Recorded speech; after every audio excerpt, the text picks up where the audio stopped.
32 all out.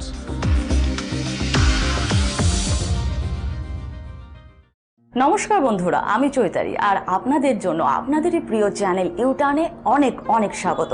আর ইতিমধ্যে আপনাদের জানা হয়ে গিয়েছে ইউটার্ন মানেই হচ্ছে health care and lifestyle based channel, যা আপনাকে সবসময় সঠিক দিশার পথেই এগিয়ে দিয়েছে। তাই তো দিশা আমরা খুঁজে পেয়েছি। আর আজ আপনাকে এমন একটি দিশার কথা বলবো, অর্থাৎ হাসতে যাদের সত্যি মানা। কাদের মানা বলুন তো? যাদের সত্যি দাঁতের সমস্যা। তার জন্য আজকের এই অনুষ্ঠান, অর্থাৎ আপনাদের সুরক্ষার কথা ভেবে আমাদের এই প্রিয় অনুষ্ঠান 32 অল আউট, অর্থাৎ আপনি সবসময় মন খুলে হাসুন।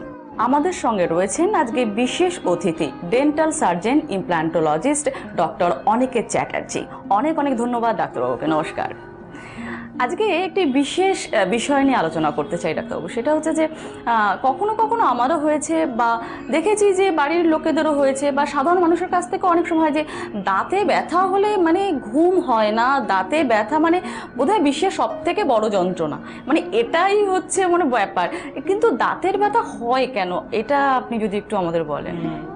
এই ব্যাপারে কথা বলতে গেলে সবার আগে আমাদের যেটা বলা উচিত যে দুটো জিনিস। প্রথম, এই অনুষ্ঠানের নাম 32 অল আউট। এবার 32ই কি আমাদের দাঁতের সংখ্যা? অ্যাকচুয়ালি আমাদের বাচ্চা থেকে বড় হিসেবে আমরা যদি দেখি তাহলে আমাদের টোটাল দাঁতের সংখ্যা কিন্তু 52টা। 20টা দুধের দাঁত, 32টা অ্যাডাল্ট বা পার্মানেন্ট টুথ।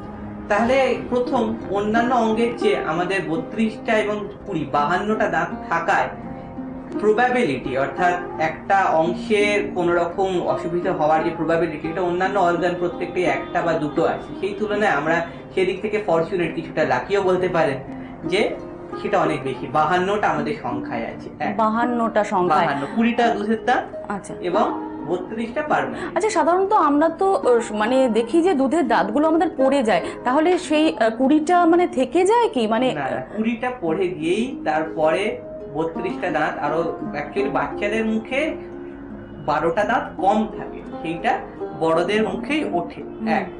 2 নম্বর হলো অ্যানাদার ডিজিজ বা ডেন্টাল কেরিজ, ক্যাভিটি, ডিকে, আমরা যে ভাষাতেই একে সম্বোধন করি না কেন, সাদা ভাষায় বললে দাঁতের পোকা বলেন অনেকে, কিন্তু একটা কথা বুঝতে হবে যে এটা একটা ইনফেকশন, অন্যান্য শরীরের ইনফেকশনের মধ্যে এটা একটা ইনফেক্টিভ ডিজিজ ছাড়া আর কিছুই নয়। এবং এর যে প্রিভ্যালেন্স বা এর হওয়ার সংখ্যা দিক থেকে দেখতে গেলে, in India, a developing country like India, more than 50% of the population within the age of 30 years, 30 বছরের বয়সের মধ্যে 50% of the population এর কিন্তু কোনো না কোনো দাঁতে ডেন্টাল ক্যাভিটি বা কেরিজ আছে। মানে অনেক সময় আমরা ব্যথাটাকে বুঝতে পারি না, মানে ব্যথাটা মনে হয় কখনো যেন একটু শিনশিনে ব্যথা, বা কখনো মনে হয় মানে জল খেতে গেলে অসুবিধে হচ্ছে, কখনো আবার দেখছি যে পুরো মাড়ি জুড়ে ব্যথা হচ্ছে। তাই ব্যথার বিভিন্ন রকম লক্ষণ, কিন্তু তাহলে আমরা বুঝবো কি করে যে কোন লক্ষণটা আমাদের সত্যি কথা ভবিষ্যতে অনেক বেশি ভোগাবে? সেটা নিয়ে আজকে আলোচনা করব। এবং আমার সঙ্গে রয়েছেন ডাক্তারবাবু, এবং ডাক্তারবাবু আপনি যদি এই বিষয়টা আমাদের একটুখানি ভালো করে বোঝান। আমরা দাঁতকে নিয়ে যদি সহজভাবে ভাবি, দাঁত তুলনায় অন্যান্য শরীরের অংশের তুলনায় অনেক সহজ, এবং দাঁতের রোগের চিকিৎসা কি এটা কিন্তু আমরা অনেক সহজেই বুঝতে পারি। দাঁত থেকে আমরা 3 রকম সহজ, যে একটা দাঁতে ক্যাভিটি হয়েছে, কোনো রিয়াকশন নেই, আমরা চোখে দেখতে পাচ্ছি কিন্তু পেশেন্টের কোনো কমপ্লেন নেই, এক হতে পারে। দ্বিতীয় হতে পারে পেশেন্ট শিরশির করছে, এই ধরনের কমপ্লেন দিচ্ছে, যাই নিয়ে প্রচুর বিজ্ঞাপন এসে থাকে টুথপেস্ট জনিত, ঠিক আছে। এই ধরনের কেসেসে আমরা তাকে সেন্সিটিভিটি বলি। এই অবধি কিন্তু ব্যথা নয়। এরপরে ব্যথা শুরু হলো, অর্থাৎ যখন ক্যাভিটি বা কেরিজটা দাঁতের আরো ভেতরে, দাঁতের মজ্জায়, যাকে আমরা পাল্প বলে থাকি, সেই অবধি চলে গেল, তখন তার পেশেন্টের দাঁতে ব্যথা শুরু হলো। এবার এই ব্যথাটা হতে পারে স্পন্টেনিয়াস, অর্থাৎ কন্টিনিউয়াস টাইপ অফ পেন, এবং অ্যাকিউট পেন। অ্যাকিউট পেন এবং স্পন্টেনিয়াস, আর আপনি যে কথাটা বলছেন এত বেশি ব্যথা হয় কেন, তার একটা খুব বড় কারণ হচ্ছে পার ইউনিট এরিয়া, অর্থাৎ পার স্কোয়ার মিলিমিটার, এই যে আমাদের একটা ছোট্ট অংশ যাকে ইউনিট হিসেবে আমরা ধরি, তাতে যদি দেখি তাহলে দাঁতে নাম্বার অফ নার্ভ এন্ডিং, অর্থাৎ প্রান্ত, নার্ভের স্নায়ুর প্রান্ত যত সংখ্যায় বেশি হবে তত তার রিয়াকশন বা যে কোনো রকম রিয়াকশন বেশি হবে, এটাই শরীরের নিয়ম। ভাবতে গেলে খুব অবাক লাগে যে দাঁতের ভেতরে যে মজ্জা বা পাল্প, তাতে এই সংখ্যাটা হলো শরীরের মধ্যে সর্বাধিক। তাই জন্য ডেন্টাল পেইন বা টুথ এক, দাঁতের ব্যথা, এটা যদি আমরা পেন হায়ারকি বা পেনের যদি আমরা বিবরণ দেখি যে কোন পেন কত ম্যাসিভ, তাহলে এর সাথে তুলনীয় যে পেনগুলো আছে সেগুলো ভাবতে গেলে আমরা চমকে যাই। সেগুলো হলো মায়োকার্ডিয়াল ইনফেকশন বা হার্ট অ্যাটাক, 2 বার্ন বা জ্বলে যাওয়ার ইনজুরি, 3 নম্বর হলো আমাদের বার্ন ইনজুরি, 3rd হচ্ছে আমাদের যেটা আরেকটা হয়ে থাকে ম্যালিগনেন্সি অর্থাৎ ক্যান্সার। এর সাথে তুলনীয় কিন্তু হচ্ছে আমাদের এই দাঁতের ব্যথা। এত ম্যাসিভ হওয়ার কারণ এইটা। সত্যি কথা, এই ব্যথার কথা শুনতে শুনতে আমার তো রীতিমতন কি বলবো, আতঙ্কে ভুগছি আমি। যে সত্যি আমাদের কিন্তু কেয়ার করা উচিত, অর্থাৎ দাঁত থাকতেই দাঁতের মর্যাদাটা কিন্তু নিতে হবে আমাদের। হ্যাঁ, ছোটোবেলায় আমরা আমাদের ছোট ছোট বাচ্চাদের বলি যে চকলেটস খেও না, এটা খেলে তোমার দাঁতে পোকা হবে, কিন্তু আমরা বড়রাও কি সবসময় সব কিছু ঠিকঠাক মেনে চলি? হয়তো চলি না। এবং সেই মেনে চলার জন্যই হয়তো আমাকে যেই নিয়মটা এখন মানতে হবে, অর্থাৎ একটা ছোট্ট ব্রেক নিতে হবে। ফিরে আসবো এই আলোচনায় আবার। এখন ব্রেকের পর আমরা আলোচনায় থাকবো। আপনারা দেখতে থাকুন আপনাদের প্রিয় চ্যানেল ইউটার্ন। 32 All Out.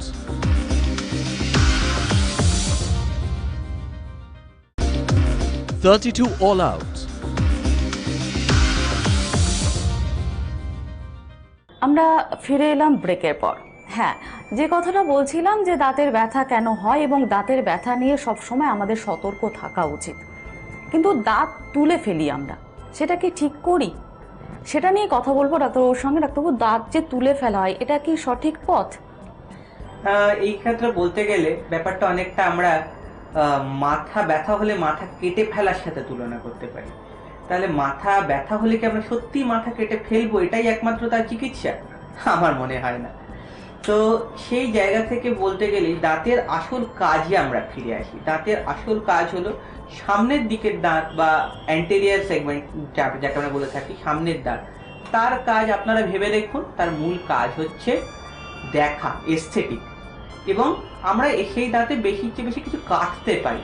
এবং পেছনের দাঁত, সেগুলো আমাদের মূলত চিবোনোর প্রয়োজনে ব্যবহার হয়। অর্থাৎ এই দুটোর কোনো কাজের সাথেই কিন্তু ঠিক ব্যথার কোনো সম্পর্ক নেই। অর্থাৎ দাঁত যদি দাঁতের জায়গায় থাকে তাহলেই এই কাজগুলো আমরা করতে পারি। তাহলে এই ক্ষেত্রে আমাদের চলে আসছি যে হ্যাঁ, দাঁতকে তাহলে আমার না তুলে বাঁচানোর কথাই ভাবতে হবে। ঠিক। এবার বাঁচানোর কথা ভাবতে গেলে কি, দাঁতের ব্যথার কারণ যেটা, অর্থাৎ দাঁতের ভেতরে যে মজ্জা বা পাল্প, সেই অবধি যখন ইনফেকশন চলে যাচ্ছে তখনই আমার ব্যথা হচ্ছে এবং তখনই এই পাল্পকে স্যাক্রিফাইস করার প্রসঙ্গটা উঠে আসছে, যেই জায়গা থেকে আমার দাঁত তোলার সূচনা। কিন্তু দাঁত না তুলে আমি যদি কোনোভাবে শুধু ওই ইনফেক্টেড পাল্প পার্টটাকে বাদ দিয়ে দিতে পারি বা মজ্জাকে বাদ দিয়ে দিতে পারি, তাহলেই কিন্তু আমার এই ব্যথার যে সমস্যা এটা সরে যায় এবং দাঁতটার তার অবশিষ্টাংশ, অর্থাৎ যেটা অ্যাকচুয়ালি ফাংশনাল পার্ট, দাঁতের বাইরের যে অংশটা আমরা দেখে থাকি সাদা বা ইয়েলো কালারের যে অংশ, আমরা এইখানে একটা মডেলে দেখতে পারি যে একটা নর্মাল দাঁতটাকে আমরা যদি পরপর স্তরে দেখি, বাইরের অংশটা সাদা, এটাকে বলে এনামেল, দ্বিতীয় অংশটা হলুদ, একে ডেন্টিন বলে, এবং মাঝের এই জায়গাটি একে পাল্প বলে, অর্থাৎ মজ্জা বা পাল্প, যার মধ্যে তার সকল প্রাণ জুড়ে রয়েছে। এই অবধি ইনফেকশন চলে গেলেই কিন্তু আমার ব্যথা অ্যারাইজ করে। রুট ক্যানাল চিকিৎসার মাধ্যমে আমরা কি করে থাকি, আমরা এই ইনফেক্টেড পাল্পটাকে remaining part of the tooth, অর্থাৎ দাঁতের বাদবাকি অংশটাকে ইনট্যাক্ট রেখে এই ইনফেক্টেড পাল্পটাকে সেখান থেকে স্যাক্রিফাইস করি, অর্থাৎ কেটে বাদ দিয়ে দিই। এরপর আমরা সেই জায়গাটিকে অন্যান্য মেডিকেশনস এবং কিছু ফাইল জাতীয় যন্ত্র দ্বারা সেই জায়গাটিকে আমরা পরিষ্কার করি। পরবর্তী ক্ষেত্রে সেই ফাঁকা জায়গায় আমরা অল্টারনেট মেটেরিয়াল দিয়ে সেই জায়গাটিকে ভর্তি করে দিই। This is all together the root canal treatment. আমি ধাপে ধাপে এই মডেলে বোঝানোর চেষ্টা করছি। এটা একটা নর্মাল দাঁত, এটা হচ্ছে একটা ইনফেক্টেড দাঁত যার মধ্যে আপনার পোকাটা লেগে গেছে এবং দাঁতের গোড়ে পুঁজ ফর্মে সেটা জমে রয়েছে। তৃতীয় ক্ষেত্রে আমরা রুট ক্যানাল চিকিৎসা অন্য একটি মডেলের মাধ্যমে দেখতে পারি, যে ফাইল জাতীয় কিছু জিনিসপত্র দিয়ে আমরা ভেতরটিকে পরিষ্কার করলাম এবং শেষ অল্টারনেট মেটেরিয়াল বা গাটা পাচ্চা সেই দিয়ে আমরা ভেতরের জায়গাটিকে ভরিয়ে দিলাম। এই পুরো প্রসেসটা হলো রুট ক্যানাল ট্রিটমেন্ট। পরবর্তী ক্ষেত্রে এর ওপর একটি ক্রাউন দিতে হয় বা ক্যাপ দিতে হয়, এবং এই কথা মাথায় রাখতে হবে যে root canal with crown is not two different treatment, অর্থাৎ এই দুটো বিচ্ছিন্ন চিকিৎসা নয়, বরং এটা একটি চিকিৎসা যার দুটি ভাগ আছে। কারণ উইদাউট ক্রাউন যদি কোনো রুট ক্যানাল করা হয় সেই দাঁত কিন্তু কোনো কাজে আসে না, কারণ ভবিষ্যতে একটা ভেঙে যাওয়ার সম্ভাবনা অনেকাংশে বেড়ে যায়। হ্যাঁ ডাক্তারবাবু, যে কথাটা আমি জানতে চাই সাধারণত সাধারণ মানুষের পক্ষ থেকে, সেটা হচ্ছে যে রুট ক্যানাল একটা মানে আতঙ্কের বিষয় অনেকে মনে করেন যে এটা একটা সার্জারি এবং এতে অনেক পেইনফুল হতে পারে, বা এটা করলে অনেক অনেক ব্যয় সাপেক্ষ হতে পারে, মানে সেটা একটুখানি আপনি আমাদের একটুখানি বুঝিয়ে দিন সহজভাবে। যে এই ব্যাপারে আমি যখন যদি বলতে চাই, প্রথম কথা হচ্ছে যে root canal treatment is almost and non-invasive surgery or minimally invasive surgery, অর্থাৎ সেখানে আমার কাটাছেঁড়া করতে হয় না। ইভেন বহু ক্ষেত্রে যেই সব ক্ষেত্রে আমার সার্জারি বা এক্সট্রাকশন কন্ট্রাইন্ডিকেটেড, ঠিক আছে, যেমন ধরুন প্রেগনেন্সি, যেমন হাই ডায়াবেটিস পেশেন্ট, এই ধরনের ক্ষেত্রে রুট ক্যানালই হলো অনেক সেফ পথ, কারণ তাতে আমাকে কাটাছেঁড়া করতে হয় না। এক। দ্বিতীয় প্রশ্ন, ব্যথা সংক্রান্ত আপনি এটা করছেন যে ব্যথা হয় কিনা, সেই ক্ষেত্রে আমি বলবো যে ইট টেন্ডস টু পেনলেস, অর্থাৎ পেন থ্রেশহোল্ড বা ব্যথার অনুভূতি এক একজন মানুষের ক্ষেত্রে এক এক রকম। তার ফলে আমরা 100 জনের মধ্যে 100 জনেরই কোনো অনুভূতি হবে না এই কথা আমরা বলতে পারি না, কিন্তু 100 জনের মধ্যে 98 জনের ক্ষেত্রে যে রুট ক্যানাল পেনলেস সেটা কিন্তু মোটামুটি ডেটা দিয়ে প্রমাণ করা যায়। মানে এটা করতেও কতটা সময় লাগতে পারে? করতে সময় আমাদের এইটা একটা সোশ্যাল স্টিগমা আছে যে রুট ক্যানাল করার জন্য বহুবার যেতে হয়, এবং মানে ডাক্তারবাবুরা কি সব হাতে যন্ত্রপাতি নিয়ে কাজ করে এবং অনেক সময়ও লাগে এবং অনেকবার যেতে হয়। সেই প্রসঙ্গে তাদের জন্য বলে রাখি, আজকের ডেন্টাল সায়েন্সের মডার্ন অ্যাডভান্সমেন্টের জায়গায় আমরা যে কোনো রুট ক্যানাল মোটামুটি ধরে রাখুন 100টার মধ্যে 90 থেকে 95টাই একটি মাত্র ভিজিট বা সিঙ্গেল সিটিং এ শেষ করে দিতে পারি। তার জন্য যে নতুন মেথড এসছে তাকে আমরা রোটারি এন্ডোডন্টিক্স বলে থাকি, অর্থাৎ আমরা ম্যানুয়ালি আগে যে কাজটি করতাম, হাতে করতাম, সেই পুরো জিনিসটাই যন্ত্রচালিত। এই ধরনের যন্ত্র রয়েছে তার পেছনে, এই ধরনের যন্ত্রের সাহায্যে আমরা এই কাজটি করতে পারি, তাতে যে কোনো রুট ক্যানালই এক সিটিং এ কমপ্লিট হয়ে যেতে পারে। হ্যাঁ, ডেফিনেটলি 100টার মধ্যে 95টা, এই কথাটা আমরা বারবার বলছি, কারণ 5টি ক্ষেত্রে চিকিৎসককে অবস্থার ভেদে কিছু পরিবর্তন করতে হয়। এছাড়াও আরো একটা কথা আমাদের বলার আছে যে এর যে খরচ, যে প্রসঙ্গটা আপনি করছেন, যে অনেকের এই সম্পর্কে হয়তো এক্সাক্ট ধারণা নাও থাকতে পারে যে রুট ক্যানাল, হ্যাঁ আপনি যদি দাঁত তোলার সাথে তাকে তুলনা করেন হয়তো একটু ব্যয় সাপেক্ষ বটেই, কিন্তু মোটামুটি রুট ক্যানালের খরচ আপনার আনুমানিক সিঙ্গেল ভিজিট এন্ডো এক সিটিং এ রুট ক্যানাল খরচ 3000 থেকে 4000 বা 4500 এর মধ্যেই হয়ে থাকা বাঞ্ছনীয়। তবে এটা ডাক্তার থেকে ডাক্তার ভেদাভেদে এটা পার্থক্য হতেই পারে, কিন্তু এটাই স্ট্যান্ডার্ড প্রোটোকল। আরও একটা প্রশ্ন আমার রয়েছে, যেমন হার্টের পেশেন্টদের জন্য বা যাদের সুগার রয়েছে, সেখানে তো কোনো কিছু করতে গেলে অনেক সময় সুগারের পেশেন্টদের অনেক বিধিনিষেধ থাকে যে সেখানে করা যায় না, তো এক্ষেত্রে সুগারের পেশেন্টরা কি করতে পারবেন এটা? এই প্রসঙ্গেই বলার, যেহেতু এটা মিনিমালি ইনভেসিভ, অর্থাৎ এক্ষেত্রে আমাকে কাটা ছেঁড়া বিশেষ কিছুই করতে হয় না এবং রক্তপাত প্রায় হয় না বললেই চলে, সেই জায়গা থেকে এই ধরনের কেসেসে যাদের ক্ষেত্রে যে কোনো রকম সার্জারি করার আগেই বেশ কিছু বিধিনিষেধ আছে, তাদের জন্য এই ধরনের চিকিৎসা আইডিয়াল। সবচেয়ে বড় কথা, এই ক্ষেত্রে আমি সম্পূর্ণ দাঁতটাকে তার নিজের অবস্থানে রাখতে পারি এমন ভাবে যাতে তার মধ্যে ভবিষ্যতে আর কখনো ব্যথা হবে না। অর্থাৎ আমরা কি সবাই সেই দাঁতই চাই না, যাতে আমি দেখতে সুন্দর লাগতে পারি, যাতে আমি সব খাবার চিবিয়ে খেতে পারি, কিন্তু আমার যাতে কখনো ভাবতে না হয় যেটা খেতে গেলে দাঁত ব্যথা হবে না তো? সত্যি কথাই বলতে গেলে ডাক্তারবাবু যখন আবার খাবারের কথা বললেন তখন কিন্তু আমার বেশি একটু খিদে খিদে পাচ্ছে। আমি জানি আপনাদেরও সেই একই অবস্থা, কিন্তু যাদের একটু দাঁতের ব্যথা তারা হয়তো ভাবছেন যে দাঁতের সমস্যা নিয়ে খাওয়া দাওয়ার কথা বললে একটু ব্যথা দিয়ে দেওয়াই হয় আর কি। সত্যি একটু ব্যথার ব্যাপার, যে দাঁতে ব্যথা খাবো কি করে। না, খেতে পারবেন, অবশ্যই খেতে পারবেন, এবং তার জন্য তো রয়েছি আমরা, অর্থাৎ আপনাদের জন্য সবসময় 32 অল আউট আমাদের এই প্রোগ্রাম। আর ইউটার্নের সব থেকে প্রিয় অনুষ্ঠান আপনারা দেখছেন। আর এখন আমাকে একটা ছোট্ট ব্রেক নিতে হবে, কারণ ওই খাওয়া দাওয়ার গল্পের কথা তো। ফিরে আসবো ব্রেকের পর। 32 All Out.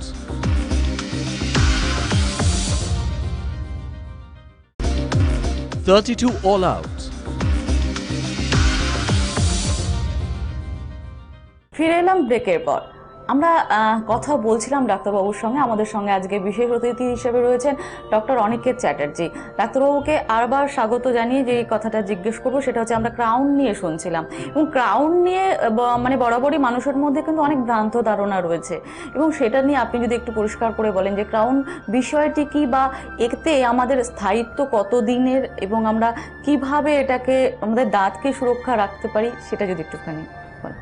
এই কথা বলতে গেলে প্রথম বলি যে রুট ক্যানালের সাথে ক্রাউন এই দুটো অঙ্গাঙ্গিভাবে জড়িয়ে রয়েছে একই চিকিৎসা, রুট ক্যানাল উইথ ক্রাউন, যার দুটো ভাগ, রুট ক্যানাল একটা ভাগ, ক্রাউন একটা ভাগ, দুটো আলাদা চিকিৎসা নয়।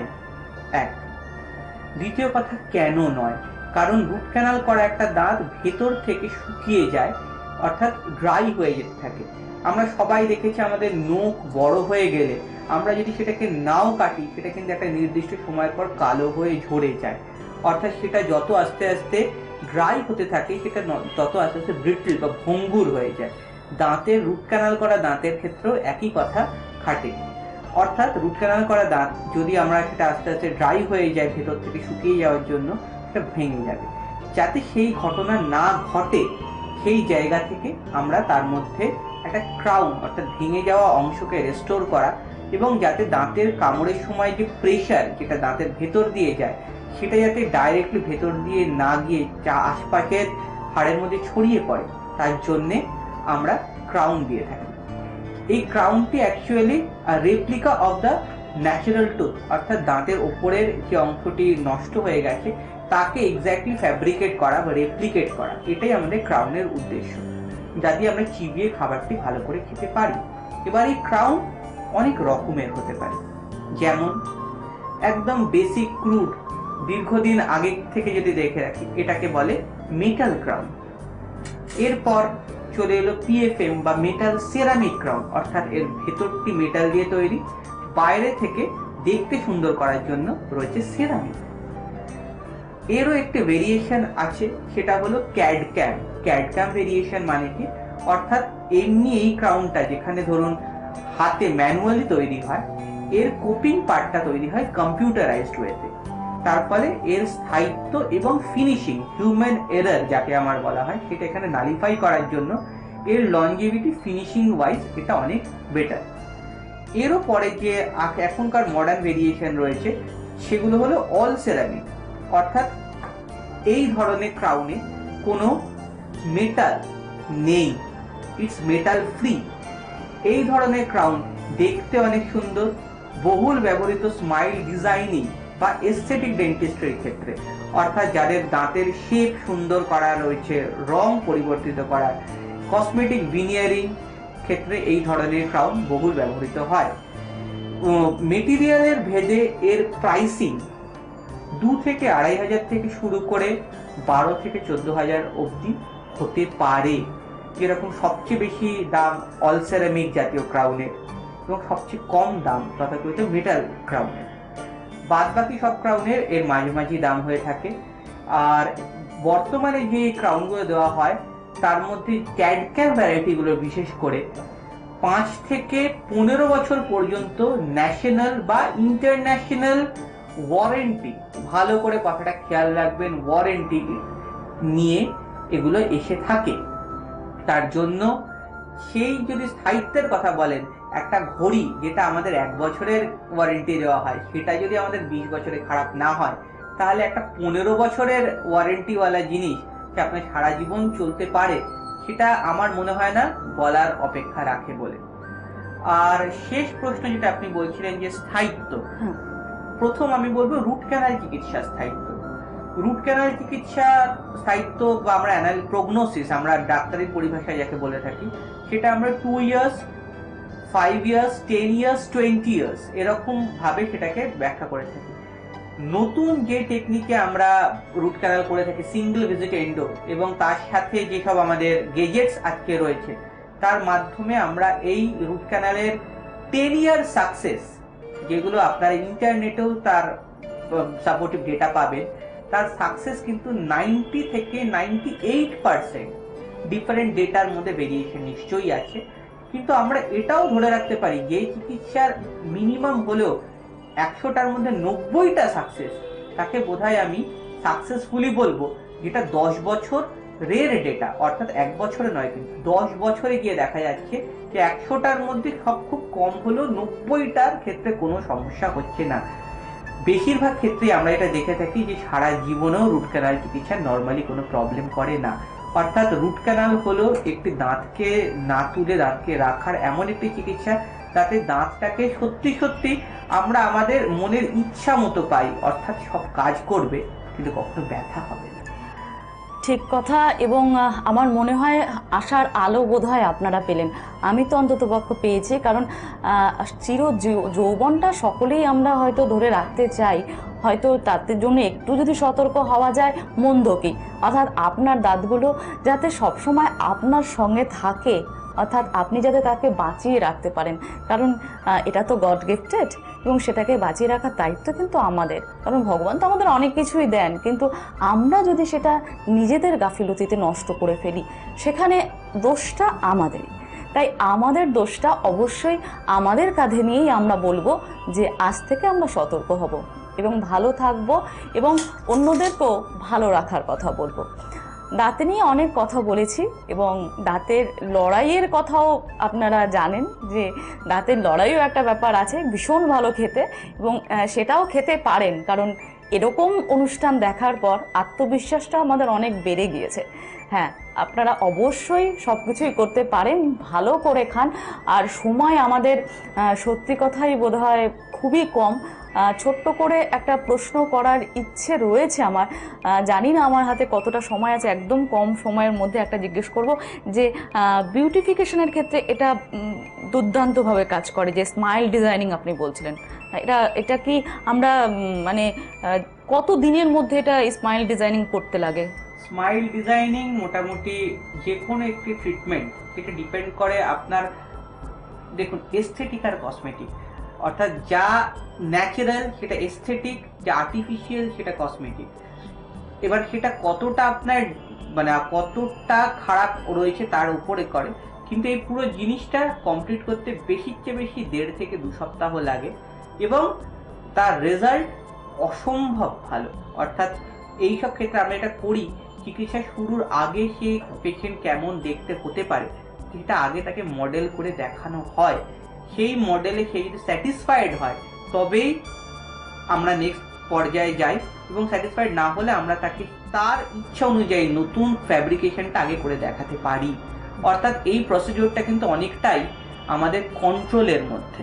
বাহ, পাত্রপাত্রের বিজ্ঞাপন দিতে যাওয়ার আগে আমার মনে হয় বিউটিফিকেশনটা বোধহয় করে নেওয়া যেতে পারে। কারণ সামনের দাঁত উঁচু অনেক মেয়েদেরই দেখা যায়, অনেক ছেলেদের দেখা যায়, তার জন্য হয়তো তার বিয়েটাও ভেস্তে যাচ্ছে না।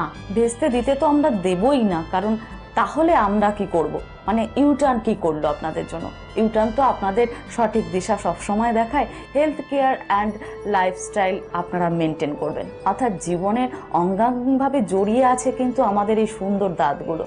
সেই দাঁতগুলো আপনার থাকুক ভালো, হ্যাঁ থাকুক ভালো, আর আমরাও ভালো থাকবো।